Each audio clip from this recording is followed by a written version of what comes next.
So si gold, ina-expect natin for gold today is another consolidation day, not unless we get a good PCE data ng 11:00 na pwedeng mag-push sa price ng gold to the upside. Ay, teka lang, tignan natin yung weekly chart, 'no?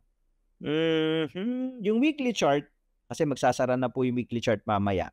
Last day na po ito today. Weekly chart suggests na possible na ito na yung closing niya. Medyo parang dodgy. It will be bullish if we're gonna close sa taas, yung 4,258 kung hahatawin. Kung medyo dyan tayo sa taas magko-close, it will be bullish. Pagka sa baba naman, it will be bearish. But I think yan na yung range niyan. Hindi na masyadong lalayo dyan yung range. So lagari pa rin to. Lagari pa rin. Next week is exciting week kasi si Goldify pag matagal 'tong natutulog, pag nagising 'to nagwawala. Dalawa naman ang pagwawala niyan, either pataas or pababa. Kasi if you're going to notice as well, symmetrical triangle tayo sa 1 hour chart natin. May symmetrical triangle. Symmetrical triangle is a neutral pattern. It can break to the upside, it can break to the downside. Ngayon Tito, ano ba yung bias natin? Kung may ganito, no?